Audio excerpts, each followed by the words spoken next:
Wadmum binaan ghaira in adim tama lahu udifa nawiyan ma'udima. Wadmum dan bacalah dommah siapa kamu binaan dengan hukum mabni ghaira terhadap lafaz ghaira. In adim tak jika membuang siapa kamu ma terhadap lafaz udifa yang didofahkan apa ghairu lahu kepada ma. Nawiyan halnya yang mengira-ngirakan ma terhadap mudhof ilaih udima yang dibuang apa ma. Bacalah dommah sebagai mabni pada lafaz ghairu jika engkau kehilangan lafaz yang diidofahinya dalam kurung mudhof ilaih seraya mengira-ngirakan lafaz yang tidak dijumpai dalam kurung mudhof ilaih. Qablu ka ghairu ba'du hasbu awwalu wa dunu wal jihatu aidon wa alu. Qablu bermula lafaz qablu, ba'du dan lafaz ba'du, hasbu dan lafaz hasbu, awwalu dan lafaz awwalu, wa dunu dan lafaz dunu, wal jihatu dan lafaz-lafaz yang menunjukkan arah, aidon juga, wa alu serta lafaz alu. Itu ka ghairu seperti lafaz ghairu. Lafaz qablu artinya sebelum. Seperti lafaz ghairu. Ghairu itu artinya selain. Juga lafaz ba'du ini artinya setelahnya. Hasbu artinya sekiranya. Awalu artinya awal, dunu artinya bisa bukan atau arah, dan juga lafaz-lafaz yang menunjukkan arah serta lafaz alu. Jadi kan nazom atau bait yang di atasnya itu menjelaskan tentang ghairu. Itu wajib dimabnikan dommah ketika memang mudhof ilaihnya dibuang dan mudhof ilaih dikira-kirakan maknanya saja. Nah, kasus semacam ini juga dialami oleh selain ghairu, yakni qablu, ba'du dan seterusnya. Wa a'rabu nasban idza munukiro qablan wa ma mim ba'dihi qad dzukira.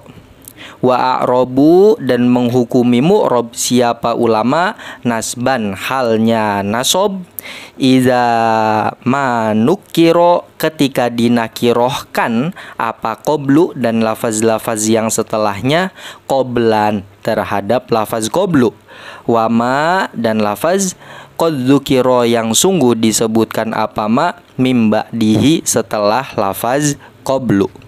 I'robilah nasob jika dinakirohkan pada lafaz qablan dan lafaz-lafaz yang sungguh telah disebutkan setelahnya.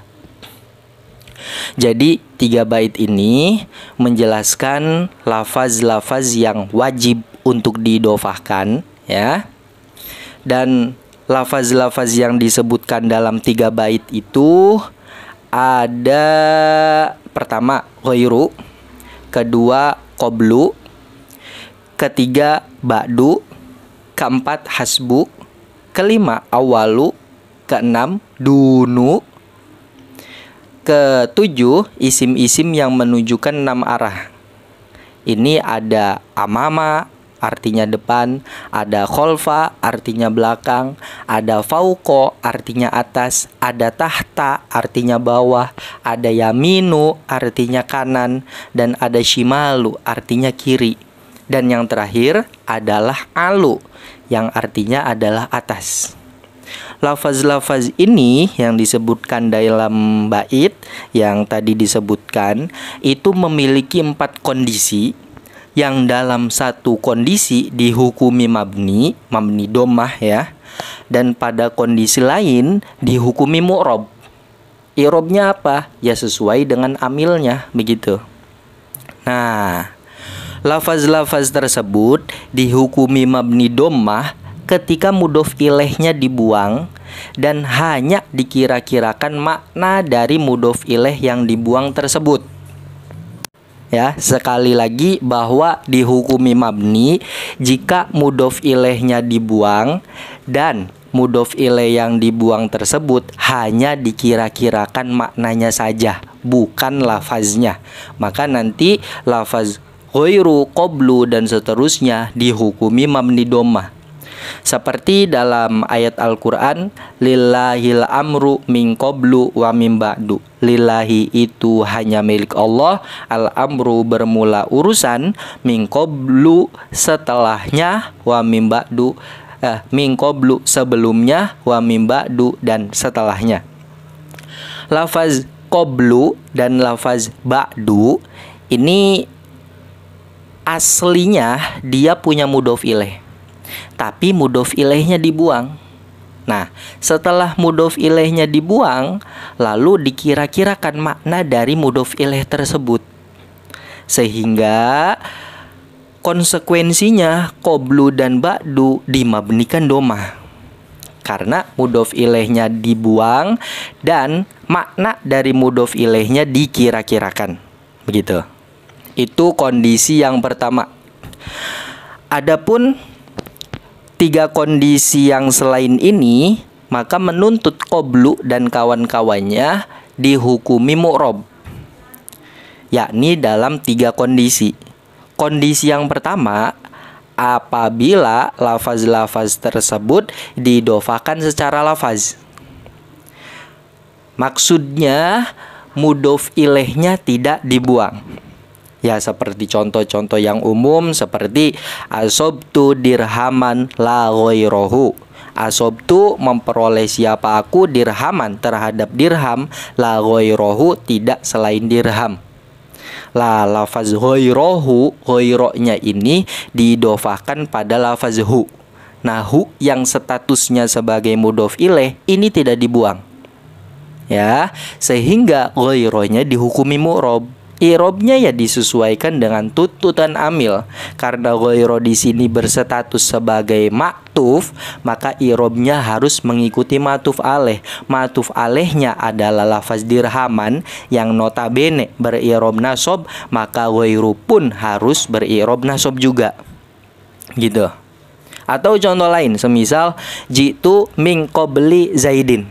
Jitu datang siapa aku min qabli zaidin dari sebelum Zaid. Lafaz qablunya didofakan pada lafaz Zaid. Dan Zaid yang statusnya sebagai mudhof ilaih ini tidak dibuang. Sehingga hukumnya qablu itu mu'rob. I'robnya apa? Ya disesuaikan dengan tuntutan amil.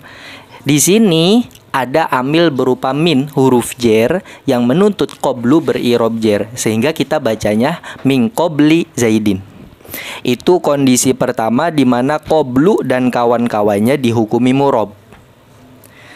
Kondisi kedua yakni apabila mudhof ilaihnya dibuang dan mudhof ilaih yang dibuang tersebut dikira-kirakan lafaznya. Seperti dalam sebuah syair, wa min qabli nada kullu maulan qorobatan fama atofat maulan alaihil awatifu. Dan sebelum musibah itu, setiap kerabat memanggil kerabatnya, maka tiada kasih sayang kekerabatan yang mengasihinya.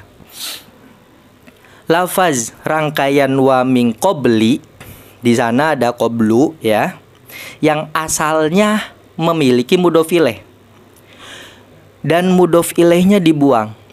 Kemudian mudhof ilaih yang dibuang tersebut kita kira-kirakan lafaznya. Kalau kita tampakkan jadinya wa min qabli dzalika. Sehingga kasusnya mudhof ilaih dibuang, kemudian lafaz dari mudhof ilaih itu dikira-kirakan. Sehingga karena kasusnya semacam itu, maka menuntut qablu untuk dihukumi mu'rob. I'robnya apa? Ya sesuai dengan tuntutan amil. Karena kemasukan min, maka qablu beri'rob jer, wa min qabli. Dan dalam kasus ini i'robnya itu berupa kasroh ya, dan kasrohnya tanpa tanwin. Seperti kondisi yang pertama yang apabila mudhof ilaihnya tidak dibuang. Nah, perbedaan untuk kondisi yang ini mengira-ngirakan lafaz mudhof ilaih yang dibuang dengan kondisi yang pertama yang menurut qablu dan kawan-kawan dihukumi mabni dhammah, yang di sana mengira-kirakan maknanya. Kalau mengira-ngirakan maknanya itu maksudnya yang penting kita kira-kirakan ada mudhof ilaih gitu, tanpa memandang khusus dari lafaz mudhof ilaih seperti apa? Pokoknya ada mudhof ilaih. Itu maksud dari mengira-ngirakan makna mudhof ilaih. Tapi kalau mengira-ngirakan lafaz mudhof ilaih, ya lafaz mudhof ilaihnya apa yang dikira-kirakan? Nah, kalau dalam contoh ini kan zalika, itu lafaz khusus mudhof ilaih, secara spesifik lafaznya mudhof ilaihnya itu dikira-kirakan. Tapi kalau dalam kasus yang hukumnya mabni dhammah, itu memang tidak secara spesifik mudhof ilaihnya apa. Pokoknya mengira-ngirakan mudhof ilaih ya, sehingga konsekuensi hukumnya berbeda. Nah, untuk kondisi yang terakhir, yakni apabila mudhof ilaihnya dibuang dan sama sekali mudhof ilaih yang dibuang tersebut tidak dikira-kirakan lafaznya maupun maknanya. Seperti dalam syair, fasagho li syarabu wa kuntu qoblan akadu aghussu bil ma'il hamimi. Maka minuman terasa lancar di tenggorokanku, dan setelah itu hampir saja tenggorokanku tersekat dengan air panas. Lafaz qoblan ini aslinya dia punya mudhof ilaih, tapi mudhof ilaihnya dibuang. Dan setelah mudhof ilaihnya dibuang, mudhof ilaihnya tidak dikira-kirakan baik lafaznya apa gitu, dan juga tidak dikira-kirakan maknanya. Yang mudhof ilaih dibuang itu udah dibuang tanpa dikira-kirakan sama sekali, sehingga menuntut qoblannya beri'rob nasob. Kalau contoh yang kasus yang terakhir ini, kondisi yang terakhir ini, i'robnya tidak sesuai dengan amil, tapi memang dia dihukumi i'rob nasob, begitu, dihukumi mu'rob dan i'robnya nasob. Itu yang dimaksud dari syair bait yang terakhir, wa robu nasban idza manukiro qoblan wa ma mim ba'dihi qadzukiro. Jadi qoblu dan kawan-kawannya ketika dinakirohkan, maksudnya dinakirohkan itu mudhof ilaihnya dibuang, dan mudhof ilaih yang dibuang tersebut tidak dikira-kirakan lafaz maupun maknanya, maka qoblu dan kawan-kawan harus dihukumi mu'rob dan i'robnya adalah nasob. Begitu.